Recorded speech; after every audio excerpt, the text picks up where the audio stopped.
Hey, check up. Let's play some D. Welcome to episode 55. 5 5. A Play Some D. As your host, as always, it is me, Coach D, in the building, bringing the noise. And this week is basketball heavy for sure. NBA Finals, NBA Draft is Thursday. As promised, I was gonna have that Jurassic World review. Then I'm gonna talk about a little bit of reality TV, which at any moment when I can get an opportunity to really degrade, no, I'm just playing, but really talk about reality TV. I hate reality TV. Haven't always hated it, but obviously I don't watch it and totally dislike it for years. But cool little Wire article I came across, and why not talk about reality TV? So there's other, stuff. Drake dropped an album. Beyonce dropped a song. I won't review either of those for obvious reasons, or not so obvious reasons, or whatever. But it was other obviously the January 6th hearings. I'll talk about that after the fact. I don't want to talk about it during an opinions. You want to kind of see what happens after, and then I'll probably speak to it after. Not totally sure yet. Yeah, a lot of stuff going on, but I did want to highlight the NBA stuff for sure. I've been kind of not preparing, but intrigued in the NBA draft. Definitely all in interested, super interested in NBA draft. And I was just all in on seeing Jurassic World. Just been a dinosaur Jurassic Park fan forever, so that was obvious. And it was just something else I did want to slightly speak about, but either way, if it comes to my mind, maybe I'll talk about it on the flip side. Who knows? So, as always, appreciate all the support, watching. Like button's always good to hit. Sub button, cool too. Comments are the best, the most awesome thing. But either way, this is 55, and I'm going to get it tipped off. And first quarter is all about the NBA Finals, which turned out to be the outcome I did predict as the Warriors winning, but I thought it would be in 7. I thought it would be a little bit closer than it was. The Celtics end up playing the Warriors game, and they end up losing at it. They turned the ball over an astronomical amount of times. Jason Tatum, I believe, at one point, he had the most turnovers by a player in like 5 games, I think, or something like that, in the whole series. So he had turned the ball over way more than he should have. And had they just got shots up just at the rim outside of the turnovers, they would have had a better chance, I believe. Game 4 was really the turning point, but I kind of knew if they didn't win that one, they weren't going to win it, because Boston was going to lose a home game. So I knew they needed to have game 4, or it was going to get real dicey from then. And I think Steph Curry just played 40 something, I believe. He just kind of told them that he was the best player on the court, and they never really rebounded from that, and they never really made adjustments from that. They were the bigger team, and they never posted up. Boston never posted up. They never used force. Everything stayed relatively finesse with dribbling and just constant 3-point shooting, which was a bit frustrating to say the least. And the Warriors just showed championship, which I thought they would. I thought the experience would come into play, and Ime Udoka said that in the press conference, that it was just stuff that he felt like experience trumped. And I slightly disagree, because I did think Celtics had some really good players. They didn't play the bench well. They didn't let some guys play they should have played. Sticking to essentially a 6-7 man rotation wasn't going to get it done. And then the player, Pritchard and Williams came out the bench. They were super tight, and it cost them. It cost them a lot. Where the Warriors, played guys. They had Otto Porter out there. He didn't belong on the court. And he made shots, and the Celtics let the Warriors get away with way too much in terms of personnel, and it ended up, it ended up catching them in the end. Warriors would have won a game 7. I'm looking at it here. What's this? It was game 5. Yeah. Game 1 was really the only game the Celtics really. I mean, I guess you could say game 3. Game 1, yeah, game 1 and game 3. I guess that makes sense. And they should have won game 4, and the Warriors turned it around. And they never really had a chance in game 6. And I think in game 5, the Celtics didn't. I mean, they just played poorly overall. And it's just such a letdown for those young guys not to come out there and fight. Not having a point guard hurt them more than I thought they figured it would. I thought Jason Tatum just would exploit his matchup. I mean, Wiggins did an amazing job, but Wiggins, all the top defensive players in the league are no match for the top offensive players in the league. That's the game is meant for offensive players.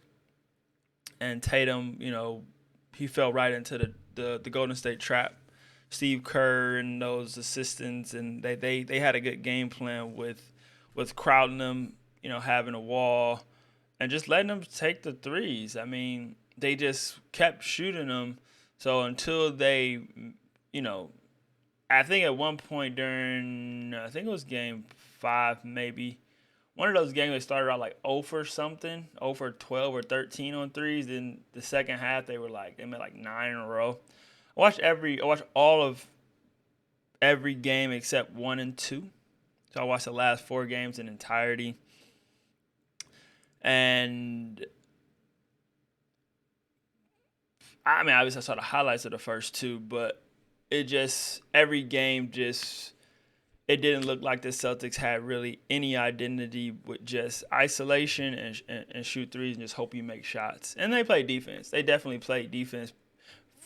Outside of Steph, Steph's going to get his points, but outside of Steph, they played really good defense on everybody else. Klay made shots. Klay's going to make shots. That's what he does. He's a shot maker. And everybody else had to work for their points, and they did. It was a hard fought series for sure, but Warriors were better. This is one of the first finals in a while.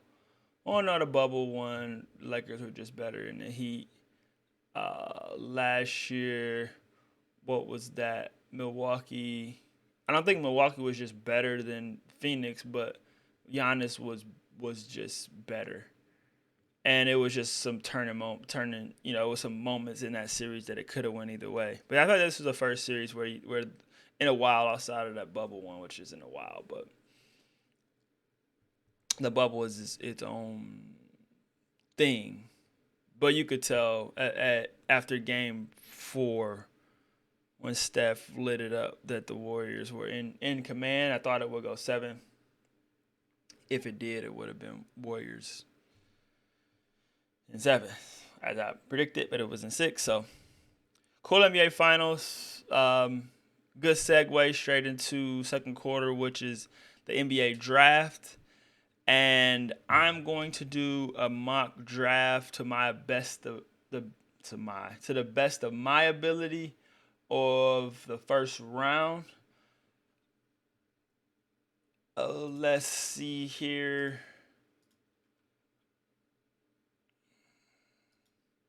So I've always been a huge fan of Real GM. So I'm going to use their draft simulator to get it going.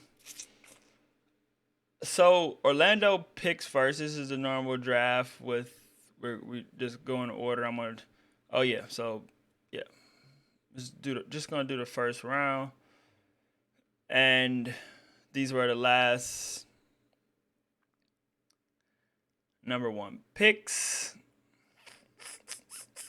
This is who the Magic drafted last. Suggs and Wagner. I, I think that they're going to take Jabari, but I think they should take Pablo. I would draft Pablo. That's who I would take first. Thunder is pretty clear that the Thunder are going to take Chet.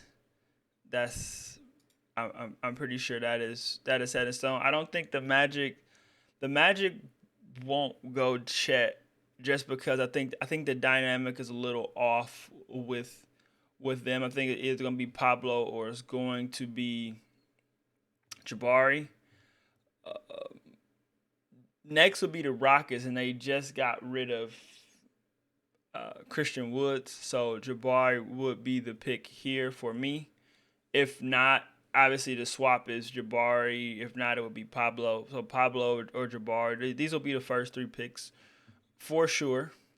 And then from here on is where it gets very, very interesting. So Sacramento Sacramento needs a few different things, and this kind of shows their rotation. They got Sabonis. They're super duper guard heavy here. I think. Well, maybe these two. They did get Devin Chinzo, which Milwaukee made a mistake getting rid of him.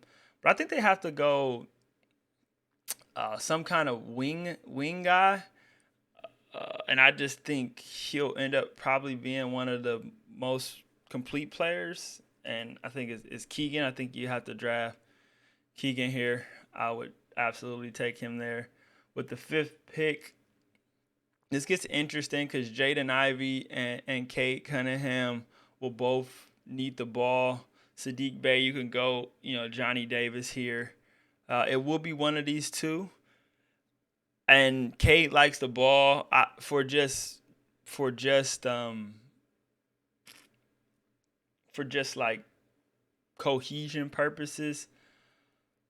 I mean, maybe you go big. I mean, they might get rid of Jeremy Grant, but I do like Bagley and the Stewart. Stewart's pretty good, but I will go get another wing here.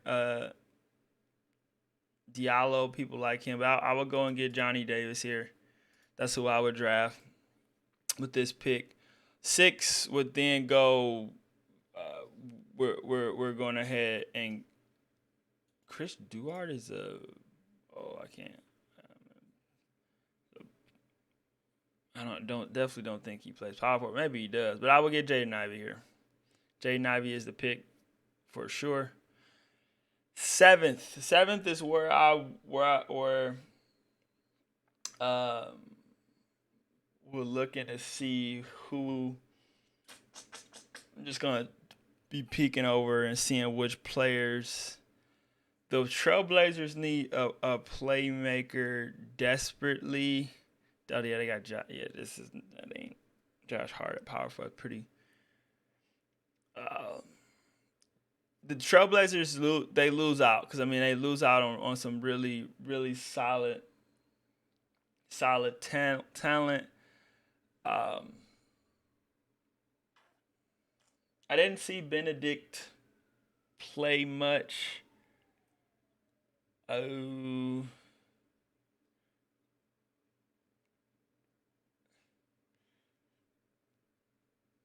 they have to get a playmaker though. I really don't know who they would take. Maybe we would go.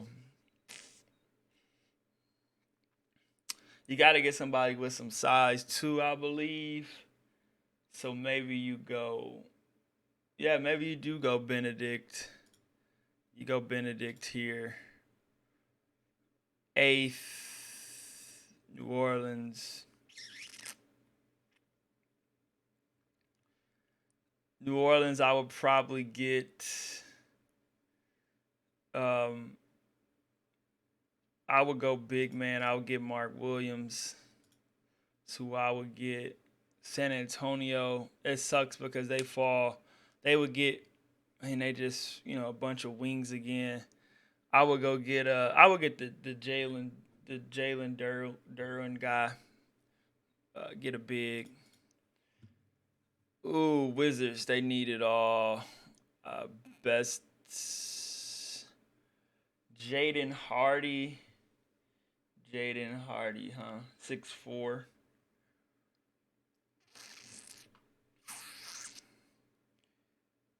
Ooh.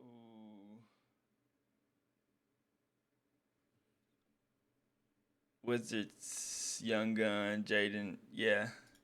Go there with Knicks. Knicks are gonna get a guard here. It's showing AJ Griffin, but I think uh Ty Washington.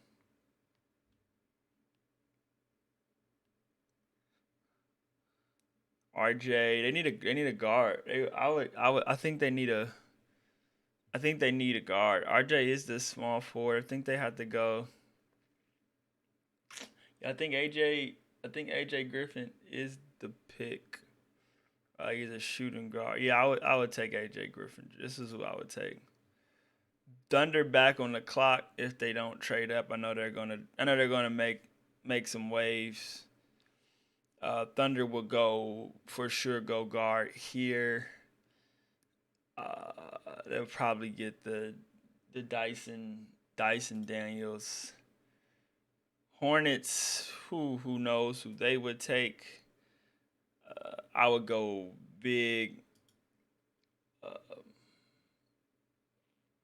yeah, I would go big. Tari Eason. He's only 6'8" though, but or they could do.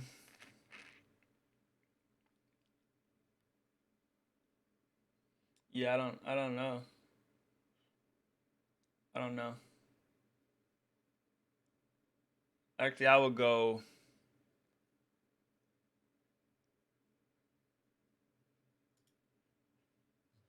I actually would get where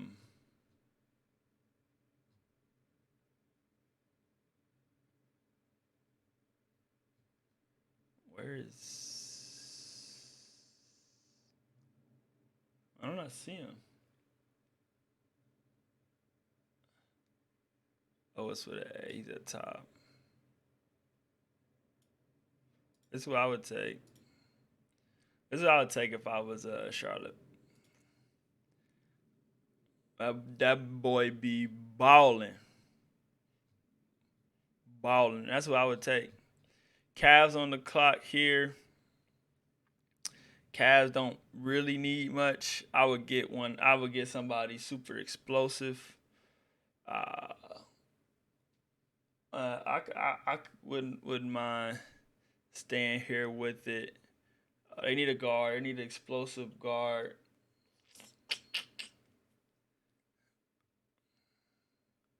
Actually, I would probably go Jaden Hardy. I would get a guy that's been playing. He played in the G League. That's who I would take. I would probably take that one. Hornets back on, and then they would go and get the Tari Eason feller. 16 pick the Hawks. Whoo, tough right here. They would have to go. I mean, just the bigs are just, and this mock has them taking Blake Wesley, another small, not small guard, but a guard. I would.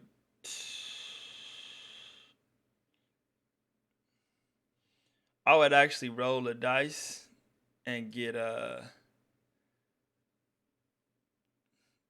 Jovic,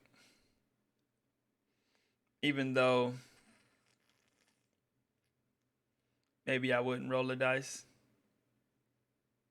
with JD Davison.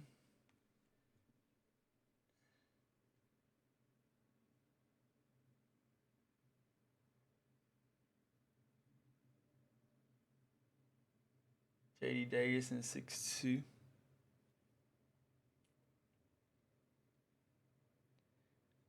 Uh, don't know if I want to get a cat from New Zealand. I would go here. That's where I would go. Rockets back on, and I would go, maybe not.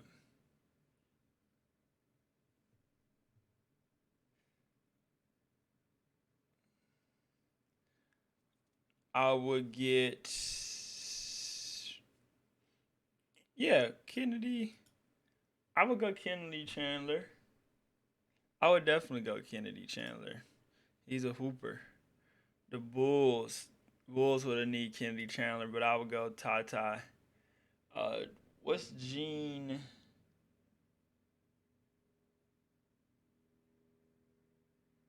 Gene is 6'2", 170. I'd get Ty Ty. T Wolves. I would go here with it. See if he any good. You could gamble. T Wolves can gamble. Then I would take. They need some explosiveness themselves. Uh, Walker. This say it's taking Walker Kessler from Auburn.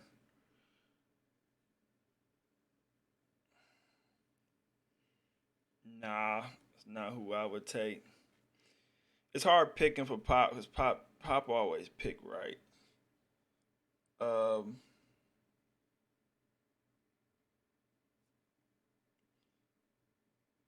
yeah, I would probably go EJ. Um,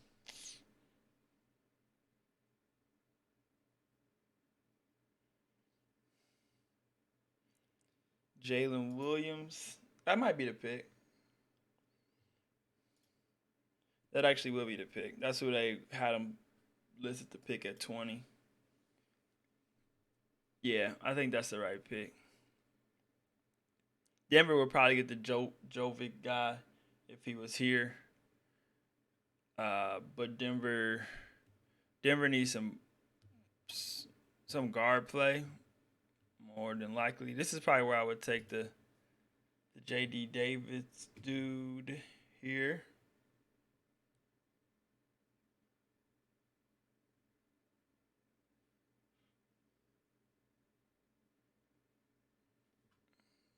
They got him going in the second round. Or the Gene Montero. Size wouldn't hurt either. Or Max Christie.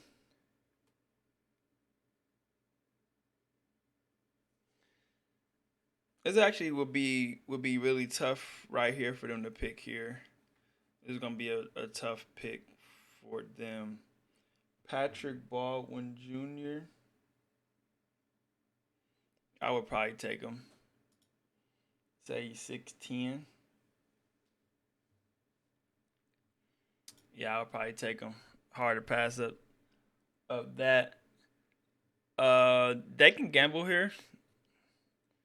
Actually, they would go for probably some size. Would be my guess.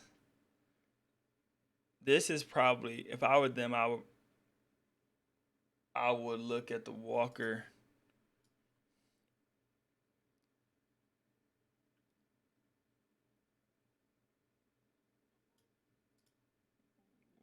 Kessler for Memphis is who I would draft.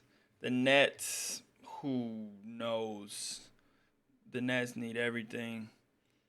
They probably trade this, but let's go EJ.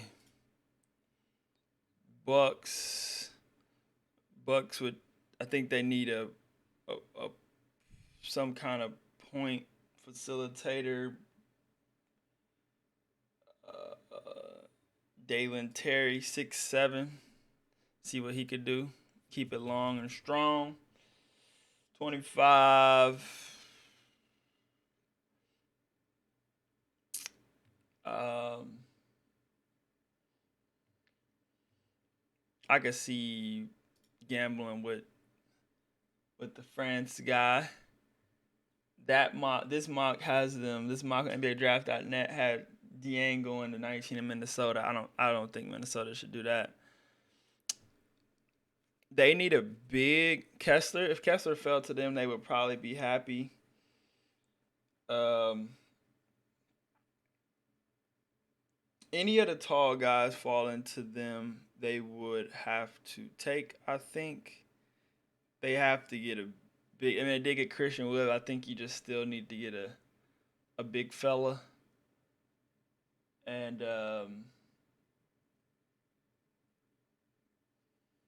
yeah, I think you need a big fella here.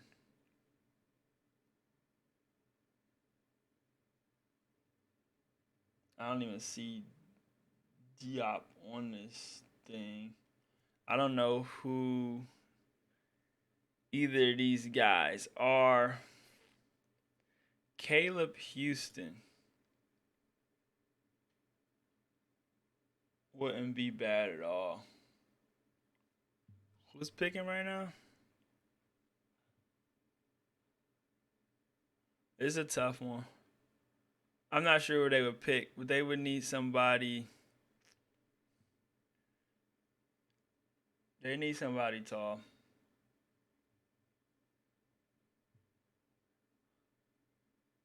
John Butler, 7'1", Florida State. That's where I'm going with it. The Heat, the Heat need somebody tall too. The Heat desperately need somebody tall. Uh,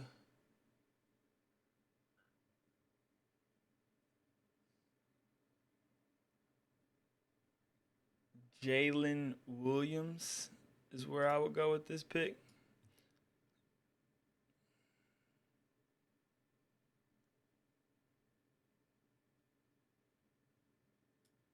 From Arkansas, 6'10" for the Heat. Golden State.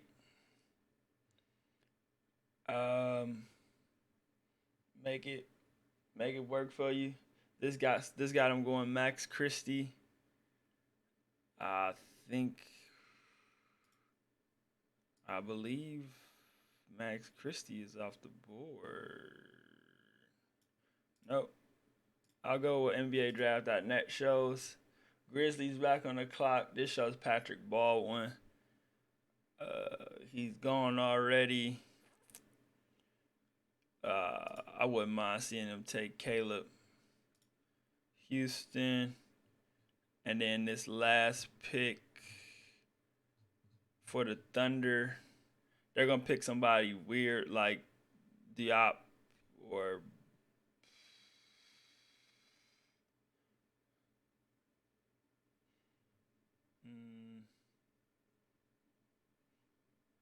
Johnny Usain. Yeah, I wouldn't pick him.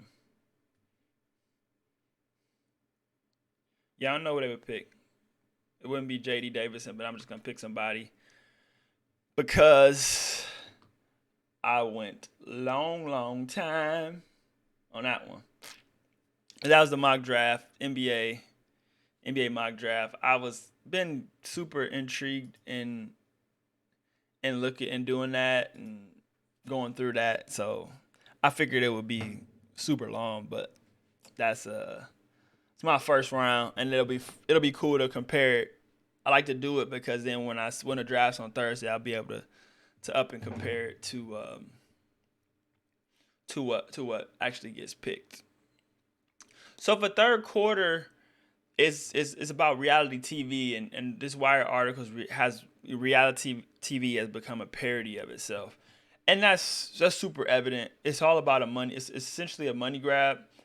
I feel like reality TV popped off with Real World, but different articles, different studies and comparisons that they've been going on for a while. The first show the start of it was in 1973 in American Family. It first aired on PBS, which I had no idea about that. And then there's a huge list of the Family 1974, and then it was a huge break. Up series began with 7 Up in 1964 in the UK. And then, so American Family 1973, The Family 1974, I was UK. The Sightings is a paranormal one that started in 91, and then Real World started in 92, which I feel like is the beginning of like real reality TV. And Real World was, in some episodes, I thought pretty darn good. I thought it was a fun show to watch, and I think reality TV became super weird with the celebrity aspect of it to me, and they call them docu-soaps starring celebrities. And when you look at that, that gets really big with just so many different people. The Hills, I mean, Robin Big was one of the only ones I liked. Brandy and Ray J, obviously the Kardashians. New York Goes to Hollywood. Just a number of different things in the celebrity world, because when you stay on the side of like Ghost Hunters and Survivor, Ice Road Truckers, I don't even know. I guess that's all reality TV. I don't even see Survivor on here, and maybe that's not reality. Maybe it's competition. I don't know. Making the Band with Puff, True Life. Yeah, I don't know. I don't even see Survivor on here. I thought that would be considered one. Jersey Shore, like those were just fun, silly stuff. And then as the celebrity stuff started getting involved, it intertwined and made these shows kind of less. People wanted to see, yeah, I guess Fixer Upper, and I don't know if Duck Dynasty. I don't even know if Swamp People. I don't see. I'm pretty sure all of that is reality TV or drama. Actually, I don't even know. It's probably scripted, so it's probably not in here. Maybe Survivor. I don't see Survivor, so that's kind of weird. But it was just interesting to go through and see all the different reality TV shows and just how it's so many. And obviously, it was a money grab. People want to see quote unquote real life. People talk about it being scripted and all that stuff. The article more so just highlight the streaming era. The streaming era has acted as a absurdism accelerant, egging creators to make more complicated, specific, and bizarre premises. And I think that's one of the biggest things with reality TV for me, is that it's grasping for straws at something that's really not there. Like, is this really reality or is this weird? So I think it easily gets crossed over into what are we watching? Do we just want to see people do weird stuff and think it's fake, or just have something to talk about? Or I don't know. I think reality TV, I wish it would have toned down years ago. I thought it would tone down years ago, and then it kind of just picked up. Content consumption period just picked up. So it makes sense, but I just thought people wouldn't be so hardcore into it like they are. What else was in this article that I kind of...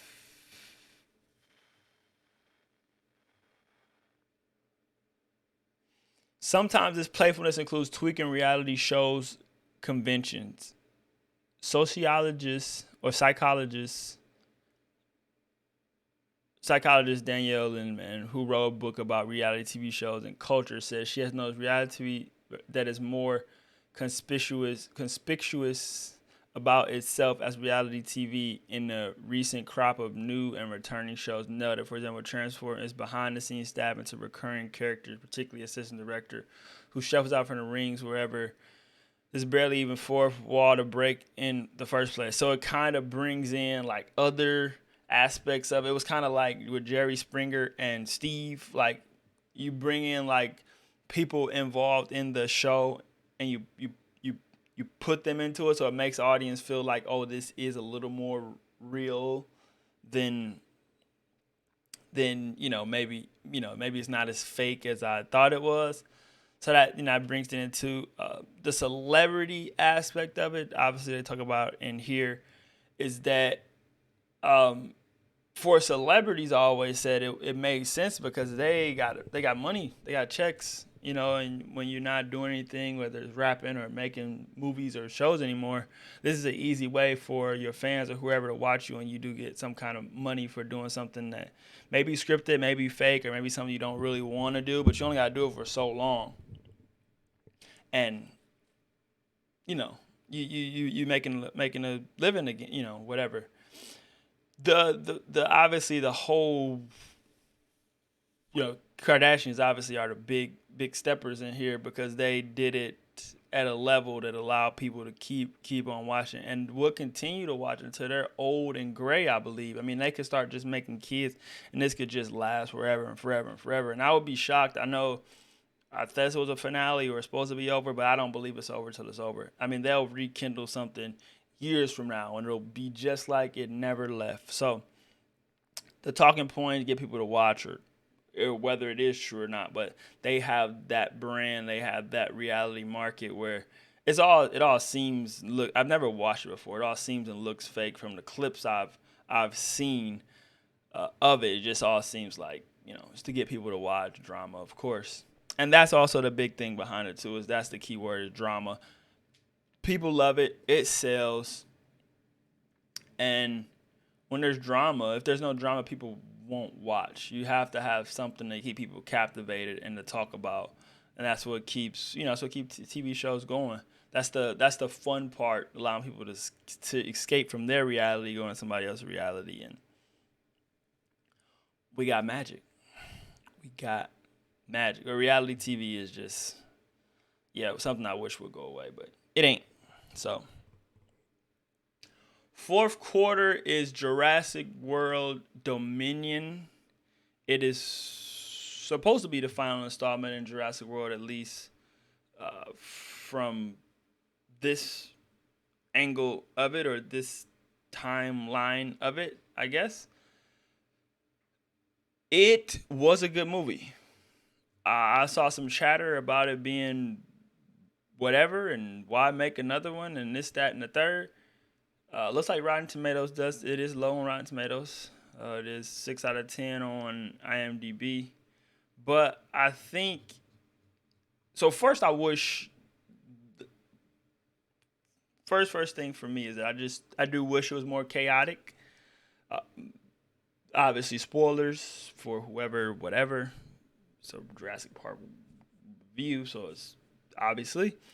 The ending of the message of the ending that we all have to live together, help each other, work together. Great message. Cool. But it's a movie about dinosaurs and people. And there was a lot of reproducing happening and more were created. And it just seemed like the T-Rex wasn't. Or the carnivores weren't as prominent as I would expect. This takes place 4 years after the destruction, so that it's been a bit of time here, and you would think there would have been more dinosaurs. I thought not just created or housed, or I thought the poachers getting them was. I mean, they didn't really have the raptors or the aggressive animals and things like that, but I thought that was probably. They didn't touch on it too much. They just really glossed over. But I thought it should have been more chaos. That's kind of where I was going with it. I do think it should have been more chaos going on in it. And I don't know how it technically should have ended, but it should have been a lot more deaths. Having that, they always have this centralized place in all of them, which is the theme. Like in this one, it's the BioNet or whatever it's called, Biosyn. It's like a mix between Monsanto and Apple, I believe, which was cool. But it was fine. The plot was fine, but just wish it would have went a different direction. It's always a centralized place that is doing something to the world catastrophic, whether it being housing dinosaurs in all the instances, or creating giant uh, whatever they were, um, eating up all the crops, and they were going to kill off the life supply. I saw that coming, but like I said, I feel like they could have dodged that, and they could have had it more everything spread out. Well, yes, the girl getting captured was fine. Obviously, Blue's baby getting captured was fine, but going there and maybe not having them bounce around, or maybe the government a little more involved, because that's always got to be the case. They didn't have the government involved really at all outside of them capturing the species, and seemed like the government was trying to do the right thing here with dinosaurs. And then it's also didn't talk about. They showed like a survey of if people wanted to, destroy the dinosaurs or keep them or put them, push them to a certain area. Uh, I just think it could have gotten a little more out of hand. I think that would have been more. I think that would have been more fun to see it really be a Jurassic World where they do get to taking over areas, but then there's also the point of how far do you want to go into destruction? Because if T Rexes are taking over, or Raptors are taking over, obviously shooting them, killing them, um, possibly is the route we go. But I do think some species being eliminated and not kind of being together, like dinosaurs and people living together, all cool, and uh, it could work, might work, but it just seems so unlikely, and maybe that's the reason why that's how they made it. So overall, what it was a good movie though, good characters, good actors. Bringing in the old the original Jurassic Park characters, put a nice little spin on it. Just kind of same sentiment that No Way Home did in Spider-Man, with bringing all the Spider-Mans back together. You really can't go wrong with that, with the beloved characters in the same universe, same world. It was cool. I didn't like the lack of apex predators. Uh, Cinematics is showing the plant eaters and roaring and cool looks of the dinosaur. I think people wanted to see. I do believe people wanted to see a little more chaos. I could be totally wrong. Uh, Less love story, more running, fighting. There was a good amount of action. I said they could have did, just the main company having that full on control and isolating it there, and most stuff taking place there. I didn't really care for because that's what we've always seen on the Jurassic Park films. And I thought, being all over, they tried to give us the little Italy part, and that's where it was. That's where the headquarters was. So they showed us some stuff and then some forest stuff, but mostly it was all taking place there. Fun movie, entertaining, some action. Probably a little bit too long than it should have been. I said if it was more chaotic, you could eliminate 20 minutes probably, and get to the nitty gritty of who's living, who's dying, type of thing. And I think uh, you do want to make it for the children to watch too. So you gotta be careful, but eating things and showing less gore and stuff. You kind of know what happens when people. Um, it's thought a lot of people survived in the era of dinosaurs that probably shouldn't have happened, and then the dinosaur fights. We've seen enough. I didn't think we needed to see another one, knowing the T Rex was going to win, as he is the logo of Jurassic Park. I think that could have been skipped. Just showing the good feeling endings. I do think people are over them, and I think mixing it up would be a good a good new light in film and TV shows. Everybody doesn't have to survive. The main characters don't have to live, especially when you're ending it. It's not necessary. So that's how I play some D55. I went far into long into the draft. I mean, it was going to take. Tried to speed it up a little bit. I knew my mock was going to take a little while. I mean, 30 picks. I try not to take a minute to pick. I know some of those picks that took super duper long, but I do want to see if I'm close. I mean, obviously things change if trades happen, and trades will happen. Didn't have a whole hour to do that. Obviously I think some trades will happen, but I am interested to see what teams pick what players and then at what spot. See how much I line it up. I always find it to be super cool. NBA Finals was cool. I just wish both teams played their best ball. It would have been much, much more enjoyable to watch. Reality TV is hot and heavy, and it's not slowing down. Just that list I saw, just so much stuff that I didn't expect to see. And that first show being in 1973, I had no idea. I thought Real World started off popped everything off. Jurassic World was good. It was good. Good movie. Nothing crazy. Not bad. Not a great. Just it was good. Good and entertaining to watch. And as always, if you don't mind, hit that sub button, the like button. I'll be back for 56. Have no idea what I'll be talking about 56, but I never know until I know. That's just how it go. But yeah, sub, like, comment, notifications. Appreciate all the love. And until the next one, you know how I did zoo. I holla.